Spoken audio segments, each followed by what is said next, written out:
Differential equation के अंदर आपकी जो लास्ट फॉर्म है वो है लीनियर डिफरेंशियल इक्वेशन, ठीक है। अब मैंने फॉर्म क्यों कहा है, क्योंकि आपको जो डिफरेंशियल इक्वेशन दिखेगी वो इस फॉर्म में दिखेगी, तब हम कहेंगे कि वो एक लीनियर डिफरेंशियल इक्वेशन है। लीनियर डिफरेंशियल इक्वेशन की जनरल फॉर्म क्या है, तो आंसर है dy/dx लिखा होगा, प्लस में कोई कांस्टेंट के साथ y मल्टीप्लाई में होगा और इक्वल्स टू में कोई एक कांस्टेंट लिखा होगा वहाँ पर, ठीक है। तो dy/dx plus py equals to q। अगर इस फॉर्म में आपको कोई डिफरेंशियल इक्वेशन दिखती है तो आप क्या कहोगे, वो कैसी डिफरेंशियल इक्वेशन है, लीनियर डिफरेंशियल इक्वेशन, ठीक है। जब आपके पास इस तरह की डिफरेंशियल इक्वेशन आएगी तो उसका जनरल सॉल्यूशन लिखने का तरीका ये है कि पहले हमें निकालना होगा एक इंटीग्रेशन फैक्टर। क्या निकालना होगा, इंटीग्रेशन फैक्टर, क्योंकि जो जनरल सॉल्यूशन है वो ये लिखा हुआ है। जनरल सॉल्यूशन ये है y into integration factor is equals to integration of q into integration factor plus c।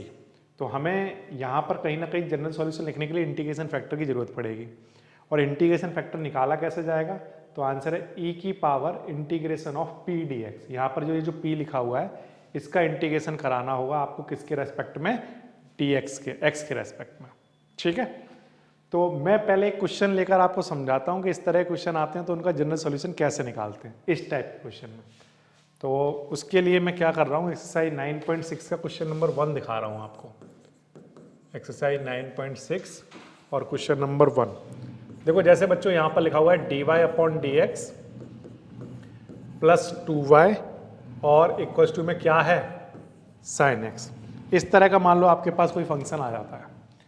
अब इस तरह की डिफरेंशियल इक्वेशन जब आएगी तो आप उसे कंपेयर कराओगे किससे, dy/dx plus py equals to q से। जब आप कंपेयर कराओगे तो कंपेयर कराने पर देखो dy/dx की जगह dy/dx है, कोई प्रॉब्लम नहीं।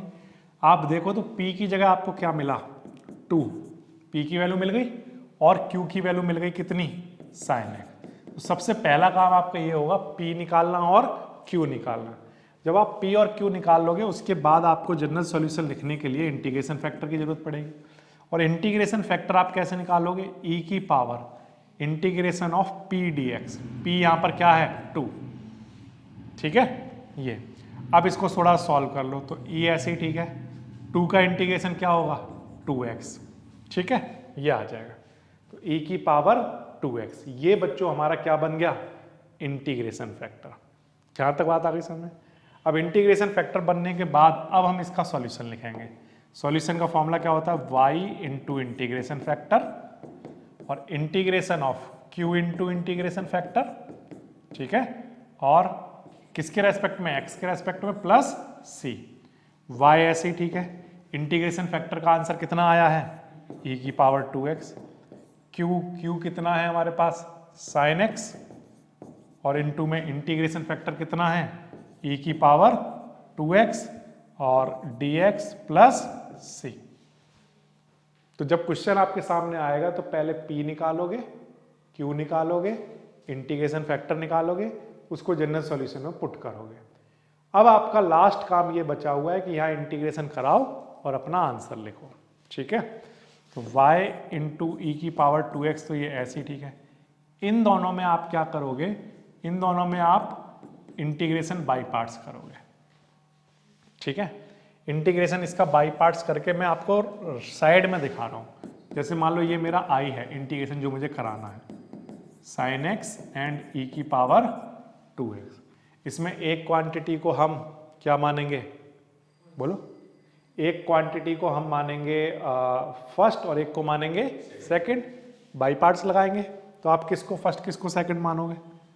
अगर मैं इसको फर्स्ट और इसको सेकंड मान लेता हूँ, ठीक है, या इसको फर्स्ट इसको सेकंड मान लो, तब भी आप कर पाओगे इस क्वेश्चन को, ठीक है। तो इसका इंटीग्रेशन बाई पार्ट्स करो, कैसे करोगे, तो इंटीग्रेशन बाई पार्ट्स जब आप करोगे तो क्या लिखोगे, फर्स्ट, क्या लिखोगे बोलो, फर्स्ट, ऐसे ही integration of second minus d over d x of first and integration of second, ठीक है ये। अब e की पावर 2x ऐसे ही ठीक है। sin x का इंटीग्रेशन कितना, कॉस एक्स, बट कैसा, माइनस का, माइनस ऐसे इसका e की पावर 2x और साथ में क्या आ जाएगा 2 और साइन एक्स का इंटीग्रेशन कितना माइनस कॉस एक्स, वो इसे प्लस बना देगा। ठीक है, और अभी एक ये इंटीग्रेशन बचा हुआ है और साथ में dx चल रहा है।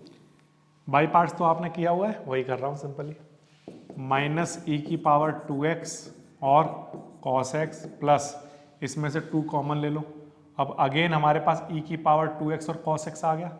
अब इसमें फिर से बाई पार्ट्स लगा दो, ये फर्स्ट ले लो और ये सेकंड ले लो।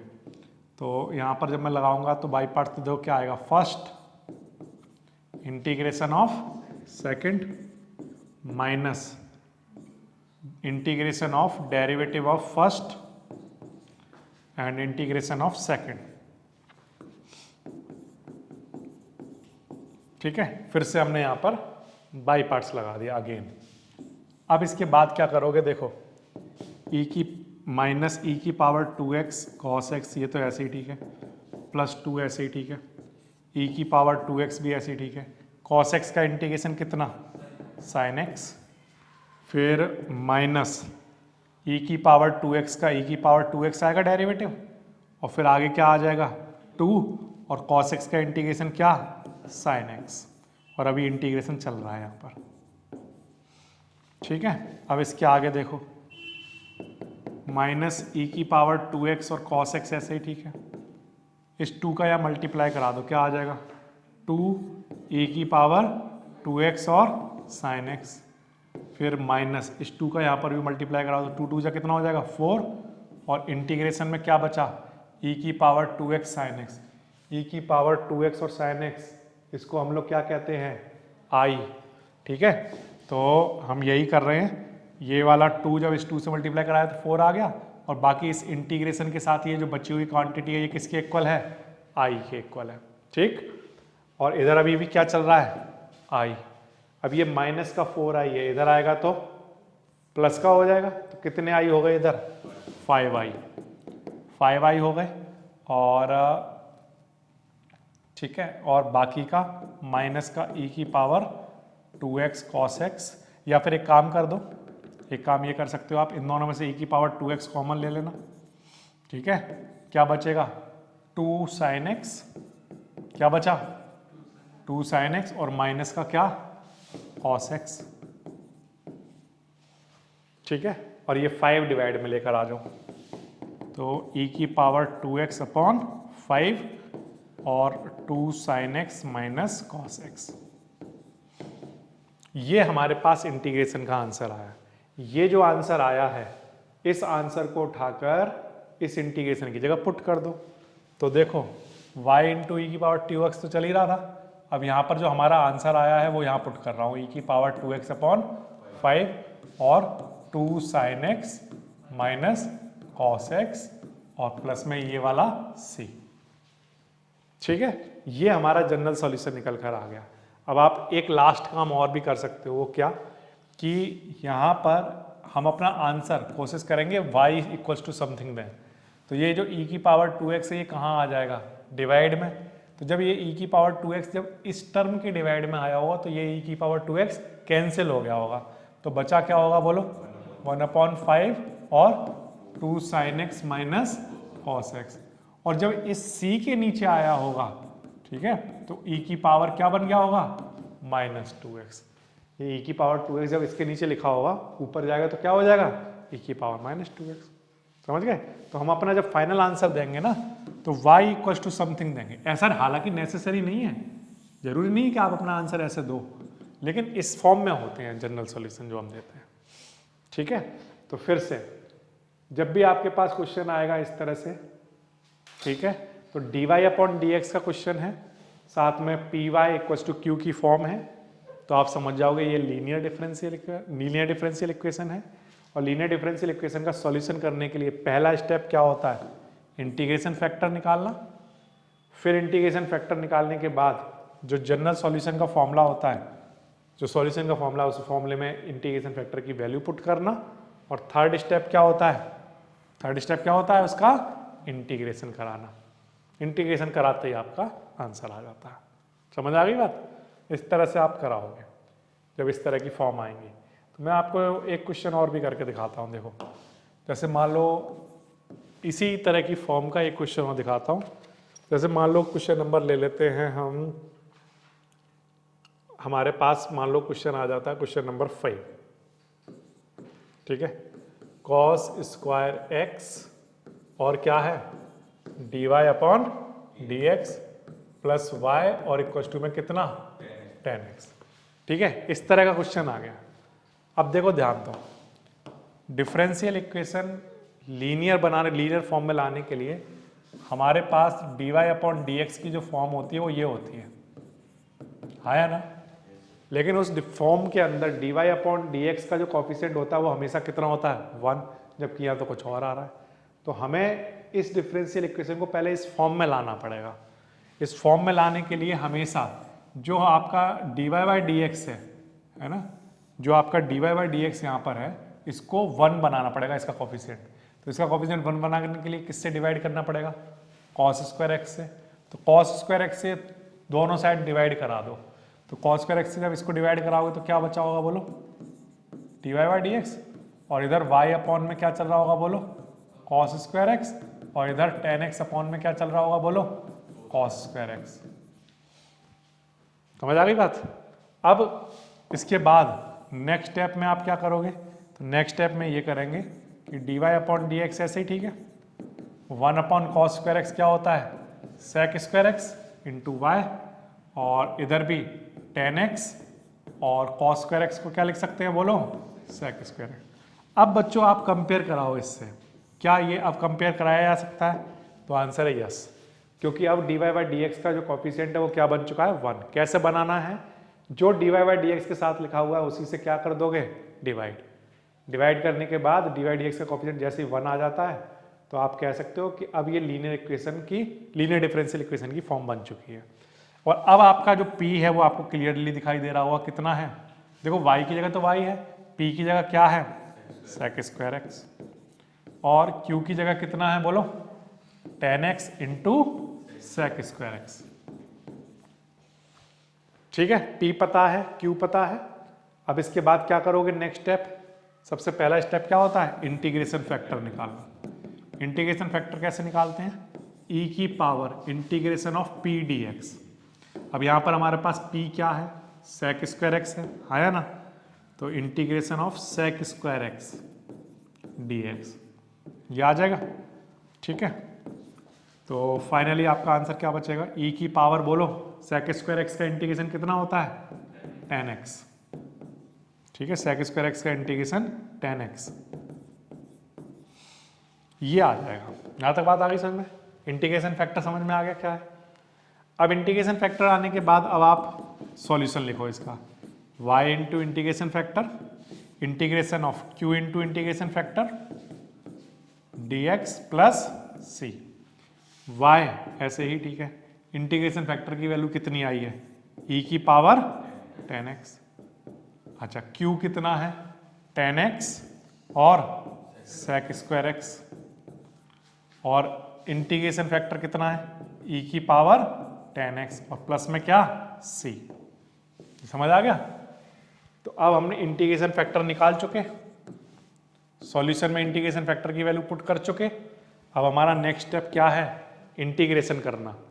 अब इंटीग्रेशन इस क्वांटिटी का आपको करना है। इस क्वांटिटी का इंटीग्रेशन करने के लिए मैं क्या कर रहा हूँ, tan x को t मान रहा हूँ, tan x को t। tan x को t मानोगे तो कहीं पर अगर सीकेंट स्क्वायर एक्स dx लिखा होगा तो क्या बन जाएगा बोलो dt। तो वही हो रहा है यहाँ पर, देखो tan x को हमने क्या मान लिया t, secant square x dx क्या बन गया ये dt, ठीक है। और इनटू में e की पावर क्या t, tan x को हमने t माना है ना, तो सीकेंट स्क्वायर एक्स dx तो क्या बन गया dt, और ये वाला tan x t लिख दिया हमने। अब इधर अभी जो चल रहा है उसे चलने दो, e की पावर tan x और प्लस c। अब y इंटू ई की पावर tan x ये ऐसे लिखा रहने दो, इधर वाली क्वांटिटी ऐसे चलने दो। इसको सॉल्व कर दो, इसको जब सॉल्व करोगे तो इसमें बाई पार्ट्स लगेगा। बाई पार्ट्स जब लगाओगे तो क्या लिखोगे, फर्स्ट इंटीग्रेशन ऑफ सेकंड, फिर minus integration of derivative of first, integration of second, यही लिखोगे, ठीक है। और प्लस में इधर क्या चल रहा है, c। अब इसको थोड़ा सा आगे सॉल्व कर दो, तो y इंटू ई की पावर 10x ऐसे ही, ठीक है। t कितना है 10x, e की पावर t का e की पावर t, या फिर एक काम करो t ऐसे लिखा रहने दो, e की पावर t का e की पावर t, और इस dt से dt कट गया तो क्या बचेगा, e की पावर t का इंटीग्रेशन, ठीक है, ये आ जाएगा। इसका एक बार हो चुका, अभी ये वाला इंटीग्रेशन बचा हुआ है बाई पार्ट सिंपली। फिर इसके बाद y इंटू ई की पावर 10x और t इंटू ई की पावर t, और यहाँ पर भी कितना आ जाएगा, e की पावर t और प्लस c, ठीक है। फिर इसके बाद y ऐसे, ठीक है, e की पावर 10x ऐसे, ठीक है। t हमने किसको माना था, 10x को, तो यहाँ लिख लो 10x, e की पावर कितना 10x माइनस e की पावर 10x प्लस c, ठीक है। अब इन दोनों में से क्या कॉमन आ रहा है बोलो, e की पावर 10x कॉमन है, क्या बच जाएगा 10x माइनस 1 प्लस c, और इधर चल रहा है y इंटू ई की पावर 10x, ठीक। अब ये डिवाइड में लेकर चले जाओ, जब डिवाइड में लेकर जाओगे तो इधर तो सिर्फ y बचा होगा, और ये जब डिवाइड में आया होगा तो इस टर्म के डिवाइड में आया होगा और c के नीचे आया होगा, जब इस टर्म के नीचे डिवाइड में आया होगा तो इससे ये कैंसिल हो गया होगा, तो क्या बचा होगा बोलो 10x माइनस 1, और c के साथ नीचे जब आया होगा तो क्या बन गया होगा, e की पावर माइनस का 10x, ठीक है ना। ये बात समझ में आ गई ना, इसके नीचे लिखोगे तो कैंसिल हो गया, और जब इसके नीचे लिखा गया होगा तो ऊपर जाएगा तो माइनस में आ जाएगी पावर, ये इसका सॉल्यूशन बन जाएगा, ठीक है। तो फिर से यहाँ पर सबसे पहले हमारा जब क्वेश्चन आएगा तो अगर वो प्रॉपर फॉर्म में नहीं है तो पहले उसे प्रॉपर फॉर्म में लेकर आएंगे, जब वो फॉर्म में आ जाएगा प्रॉपर, फिर कंपेयर कराकर p और q की वैल्यू निकाल लेंगे। p की हेल्प से हम लोग इंटीग्रेशन फैक्टर निकाल लेंगे, इंटीग्रेशन फैक्टर निकालने के बाद फिर इंटीग्रेशन फैक्टर की वैल्यू सॉल्यूशन में रख देंगे, फिर इसका इंटीग्रेशन प्रॉपर कराओ, और फिर फाइनली जब आपका इंटीग्रेशन हो चुका होगा तो वो आपका फाइनल आंसर आ जाएगा, ठीक है। ये जो है क्वेश्चन नंबर 13, इस क्वेश्चन नंबर 13 में आपको पर्टिकुलर सॉल्यूशन निकाल कर देना है, यानी कि आप पहले कंपेयर कराओगे फॉर्म से, p और q निकालोगे, फिर इंटीग्रेशन फैक्टर निकालोगे, इंटीग्रेशन फैक्टर निकालने के बाद जनरल सॉल्यूशन निकालोगे, जनरल सॉल्यूशन निकालने के बाद जो हमारे आंसर में c आ रहा होता है, ये c आप एलिमिनेट करा दोगे क्योंकि आपको x और y की वैल्यू पता है, ठीक है। तो हम पहले तो प्रॉपर एक जनरल सॉल्यूशन निकालते हैं। जनरल सॉल्यूशन निकालने के लिए इसे कंपेयर किससे कराएंगे, dy अपॉन dx प्लस किससे, py इक्वल टू q से। बताओ p की वैल्यू कितनी है, 2 10x, y की जगह तो y है और p की जगह 2 10x है, और q की वैल्यू कितनी है sin x, ठीक है। अब हम लोग क्या करेंगे, अब हम लोग सबसे पहले इंटीग्रेशन फैक्टर निकालेंगे। इंटीग्रेशन फैक्टर क्या होगा, e की पावर p dx, तो e की पावर इंटीग्रेशन p कितना है 2 10x, 2 तो बाहर लिख लो, और यहाँ पर क्या इंटीग्रेशन ऑफ 10x, ठीक है। तो e की पावर 2 10x का इंटीग्रेशन कितना लिखोगे, log sec x, कितना होता है log sec x, ठीक है। ये वाला जो 2 है ये ऊपर पावर में आ जाएगा, तो e की power log sec square x बन गया, e से log कैंसिल, तो क्या बच जाएगा sec स्क्वायर x, ठीक है। ये हमारे पास क्या आ गया, इंटीग्रेशन फैक्टर। अब इंटीग्रेशन फैक्टर निकालने के बाद नेक्स्ट स्टेप क्या होता है, सॉल्यूशन लिखना। वो क्या होता है, y into integration factor, integration of q into integration factor dx plus c, y into integration factor कितना है sec square x, integration of q कितना है sin x, और इंटू में इंटीग्रेशन फैक्टर कितना sec स्क्वायर x और कितना dx plus c, ठीक है। यहाँ तक आ गया, इंटीग्रेशन फैक्टर की वैल्यू पुट कर दी। अब वैल्यू पुट करने के बाद क्या करोगे, इसका इंटीग्रेशन कराना है। इसका इंटीग्रेशन कराने के लिए क्या करोगे, ये जो sec स्क्वायर एक्स है इसको आप लिख दोगे क्या, बोलो क्या लिखोगे, 1/cos स्क्वायर एक्स।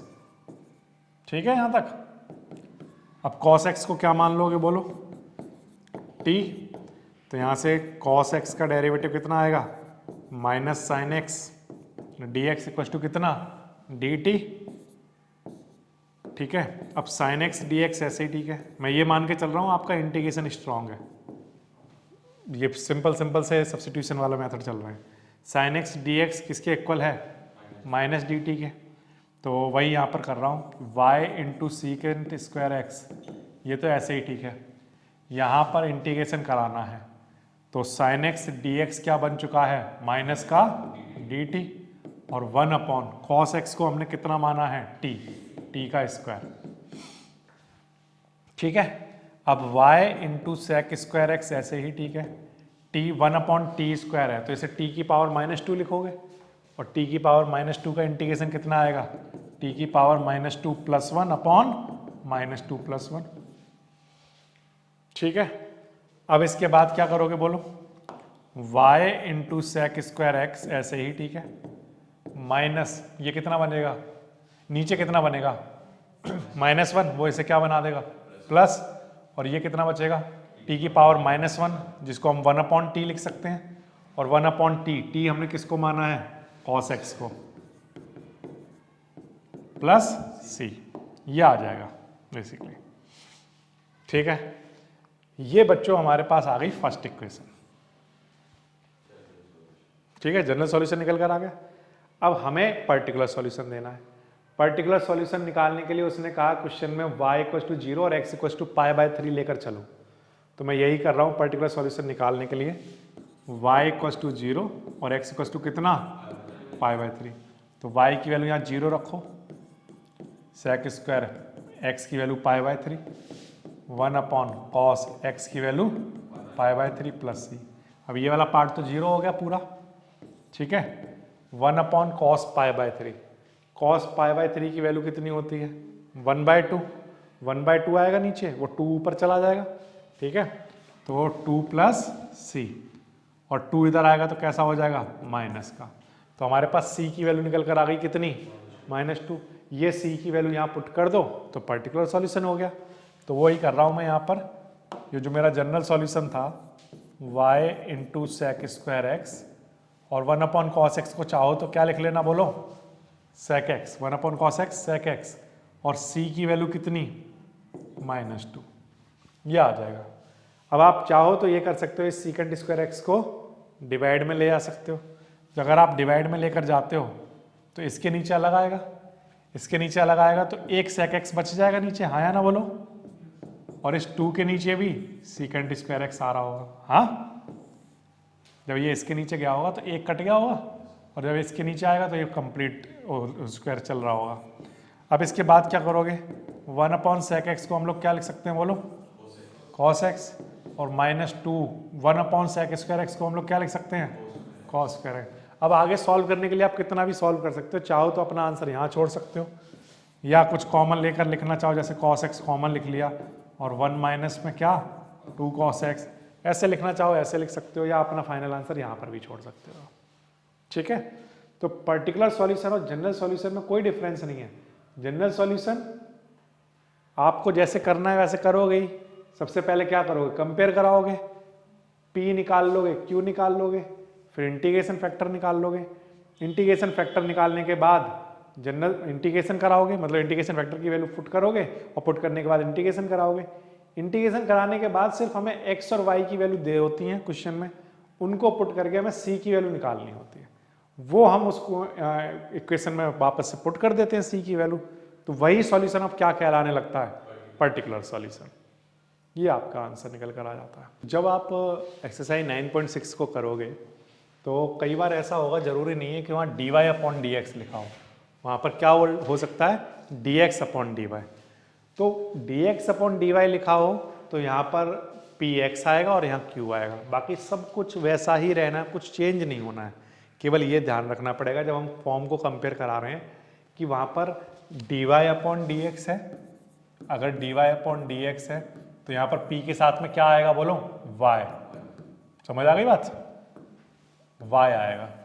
और इंटीग्रेशन फैक्टर निकालते वक्त e की पावर इंटीग्रेशन में क्या आएगा बोलो, p dx। चेंज समझ में आ रहा है, क्या चेंज होगा? यहाँ पर अगर dx/dy है तो यहाँ px आता होगा, dy/dx है तो py। ज़्यादातर क्वेश्चन जो आपकी बुक में मिलेंगे आपको वो इस वाली फॉर्म पर मिलेंगे, लेकिन अगर किसी क्वेश्चन में dx/dy लिखा होता है तब भी कोई प्रॉब्लम वाली बात नहीं है। क्वेश्चन बिल्कुल सेम वैसे ही होगा, p निकाल लो, q निकाल लो, फिर इंटीग्रेशन फैक्टर निकाल लो। यहाँ इंटीग्रेशन फैक्टर में dy आता होगा जबकि यहाँ पर dx आता था। फिर इसके बाद यहाँ पर y इंटू इंटीग्रेशन फैक्टर होता था, पता है ना। अब यहाँ पर क्या आ रहा है, x इंटू, यहाँ पर dx लिखा होता था, यहाँ dy। तो बस y के और x आपस में इंटरचेंज हो जाएंगे। तो इस तरह की मैं फॉर्म आपको या किसी क्वेश्चन में दिखाता हूँ। जैसे एग्जाम्पल के लिए क्वेश्चन नंबर 11, जैसे y dx plus x minus y square dy equal to कितना, 0। ठीक है, इस तरह का मान लो आपके पास क्वेश्चन आता है तो कैसे करेंगे? तो y dx ऐसे ही ठीक है। यहाँ पर हम एक काम कर सकते हैं, इस dy ये कंप्लीट टर्म उधर जाएगा तो कैसा हो जाएगा, माइनस का x माइनस वाई स्क्वायर और क्या dy, ऐसा हो जाएगा। ठीक है, अब ये वाला जो dx है इसके नीचे इस dy को लेकर आ जाओ तो क्या बच जाएगा, माइनस का x, क्या बच जाएगा बोलो, माइनस का x और माइनस माइनस प्लस का वाई स्क्वायर। ठीक है बच्चों, और इधर अभी क्या चल रहा है बोलो, y चल रहा है अभी भी। ये वाला y डिवाइड में लेकर चले जाओ तो dx/dy, ये y डिवाइड में लेकर जाओगे तो माइनस का x/y आ जाएगा और प्लस इस y के नीचे लिखा होगा तो एक y बच जाएगा। ठीक है, अब इसके बाद क्या करोगे, dx/dy ऐसे ही ठीक है। ये वाला जो टर्म है ये इधर आएगा तो माइनस का इधर आएगा तो कैसा हो जाएगा, प्लस का, है ना, प्लस का क्या, x/y, और इधर क्या बचा होगा, y। ये बच्चों आपके पास एक टर्म, ये आपका फॉर्म बनेगा। इस फॉर्म को कंपेयर कराओ आप किससे, जो आपकी ये वाली जो फॉर्म है। ठीक है, dx/dy plus px equal to y से इसको कंपेयर कराओ तो देखो क्या होगा, dx/dy plus px equals to किससे, q से। तो जब आप कंपेयर कराओगे तो बता सकते हो dx/dy की जगह तो यही है, p की जगह क्या है हमारे पास बताओ, 1/y, और q की जगह हमारे पास क्या है बोलो, y। ठीक है यहाँ तक। अब हमें क्या निकालना है बच्चों बताओ, इंटीग्रेशन फैक्टर। इंटीग्रेशन फैक्टर में यहाँ पर क्या आएगा, p dx आता था पहले, अब क्या आएगा, dy। इंटीग्रेशन कराओ, इंटीग्रेशन ऑफ 1/y dy। ठीक है, फिर इंटीग्रेशन ऑफ 1/y का कितना, log y, e से log कैंसिल, तो आंसर कितना बचेगा इंटीग्रेशन फैक्टर का, y। ठीक है, अब इंटीग्रेशन फैक्टर पता है तो फिर जनरल सॉल्यूशन लिख दो। जनरल सॉल्यूशन क्या हुआ करता है, x इंटू इंटीग्रेशन फैक्टर, पहले याद है यहाँ y आता था, अब y आता था, अब x आएगा, और इंटीग्रेशन में यहाँ पर क्या आता है, q into integration factor, but पहले dx आता था, अब dy आएगा, plus c, x into integration factor कितना है, y, q कितना है, y, और इंटीग्रेशन फैक्टर कितना है, y, dy प्लस c। तो बेसिकली ये y इंटू वाई मिलकर क्या बन गया, वाई स्क्वायर, और फाइनली x इंटू वाई ऐसे ठीक है, वाई स्क्वायर का इंटीग्रेशन y³ प्लस c। ये y आप डिवाइड में लेकर जा सकते हैं या नेसेसरी स्टेप नहीं है, आप चाहो तो यहाँ पर भी छोड़ सकते हो अपने आंसर को।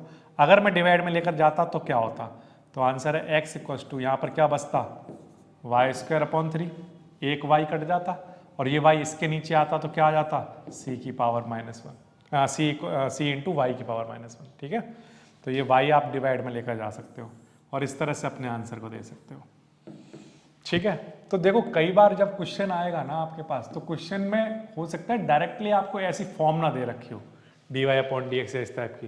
तो जब आप इस तरह की फॉर्म आई तो इसमें तो पता नहीं चल रहा डिफरेंशियल इक्वेशन की कौन सी फॉर्म है। अब आप क्या करोगे, इधर उधर ले जाकर चीज़ों को सॉल्व करोगे। अब कोई बच्चा सोचेगा कि हमें कैसे पता चलेगा कि यहाँ पर dx अपॉन dy बनाना है। तो मैं ये कहता हूँ कि ये वाला जो स्टेप है ना, इस स्टेप पर अगर आप dx को नीचे लेकर गए होते, जैसे मैं ले जाकर दिखाता हूँ थोड़ी देर के लिए। जैसे मान लो कोई बच्चा ऐसे करे कि dy अपॉन dx लिख लिया हो उसने, ठीक है, तब वो क्या करेगा, इस क्वांटिटी को डिवाइड में लाएगा, y अपॉन में क्या चल रहा होगा, माइनस का x माइनस वाई स्क्वायर, ये आएगा। इस स्टेप के आगे कुछ सॉल्व ही नहीं होगा, देख लो आप, आया ना। dy अपॉन dx के साथ जब ये आ जाएगा तो इसके आगे क्या सॉल्व करोगे, कुछ सॉल्व ही नहीं होगा।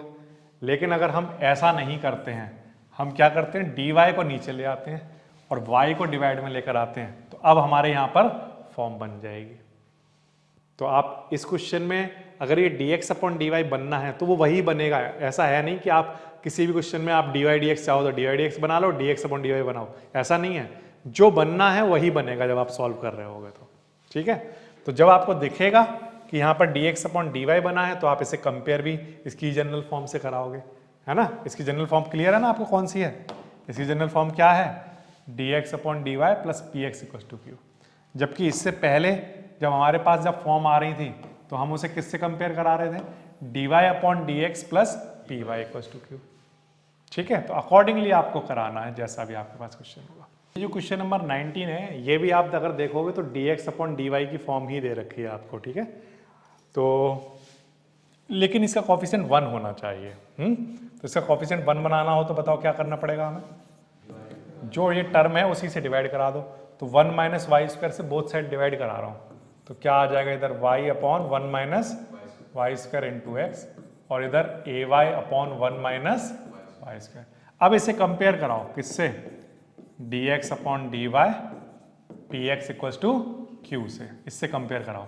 जब कंपेयर कराओगे तो बताओ p की वैल्यू कितनी आएगी, y upon 1 minus y square, ये आ जाएगा। अब हमें क्या करना है इस क्वेश्चन में, इंटीग्रेशन फैक्टर निकालना है। तो इंटीग्रेशन फैक्टर क्या होगा इस केस में, e p d y, integration of p d y, ठीक है। अब ई ऐसे ही ठीक है, इंटीग्रेशन ऑफ पी हमारे पास क्या है बताओ, y upon 1 minus y square, और साथ में क्या, डी वाई। अब इस टर्म का इंटीग्रेशन कैसे कराएं, तो आंसर है 1 माइनस वाई स्क्वायर को थोड़ी देर के लिए क्या मान लो, t। तो यहाँ से कितना आ जाएगा, माइनस का 2y dy इक्वल्स टू कितना, dt, और यहाँ से y dy किसके इक्वल आ जाएगा, माइनस का dt बाय 2। तो अगर कहीं पर y dy लिखा हो तो उसे क्या लिखा जा सकता है बच्चों, माइनस का dt, या फिर मैं माइनस बाहर लिख देता हूँ, ठीक है, माइनस का dt बाय 2, और 1 अपॉन, इस टर्म को तो हमने मान ही लिया है क्या, t। तो e की पावर माइनस 1 अपॉन 2 ऐसी, ठीक है। 1 अपॉन टी क्या होता है बोलो, log t, ठीक है, ये आ जाएगा। अब बच्चों एक और बात ध्यान से सुनो, ये जो माइनस का 1 अपॉन 2 है ये पावर में जाएगा, है ना। तो log t की पावर क्या बन जाएगी, माइनस 1/2, e से log कैंसिल, तो क्या बच जाएगा, t की पावर माइनस 1/2। t हमने किसको माना है, 1 माइनस वाई स्क्वायर को, और इसकी पावर माइनस का 1/2 चल रहा है, ठीक है। माइनस का 1/2 है, नीचे जाएगा तो प्लस का हो जाएगा, मतलब कि 1 माइनस वाई स्क्वायर की पावर कितनी, 1/2। 1/2 को हम लोग क्या कहते हैं, रूट। तो 1 upon root 1 minus y square होना चाहिए इसका answer, which is D option इसका करेक्ट ऑप्शन है, ठीक है। तो ये तो कैलकुलेशन के स्टेप हैं, इसको छोड़ो आप। मेन जो काम है जो मुझे समझाना है वो ये कि dx अपॉन dy की फॉर्म आपकी इस तरह डायरेक्ट भी क्वेश्चन में आ सकती है या आप बनानी भी पड़ सकती हैं। तो dx अपॉन dy इसमें डायरेक्ट दिया था, आपने क्या किया, इसको जनरल फॉर्म बनाया, 1 अपॉन 1 माइनस वाई स्क्वायर से डिवाइड करा लिया, फिर p पता चल गया। अब क्योंकि सिर्फ इंटीग्रेशन फैक्टर ही निकालना है तो इसलिए मैंने p लिख लिया, जितना है उसको मैंने यहाँ पुट किया। इस पार्ट का इंटीग्रेशन आप साइड में भी कहीं पर रफ में कर सकते हो, ठीक है। और इसको जब सॉल्व करोगे तो सॉल्व होने के बाद आपका आंसर t की पावर माइनस 1/2 या 1 माइनस वाई स्क्वायर की पावर -1/2 आएगा, जिसको 1/√1 माइनस वाई स्क्वायर लिखा जा सकता है, जो कि हमारा डी ऑप्शन है। ठीक है। कोई भी सपना साकार करने के लिए सबसे जरूरी है सही कोच का होना। चुनिए GS क्लासेस को और करें अपने बोर्ड एंड JEE का सपना साकार। Download the app now.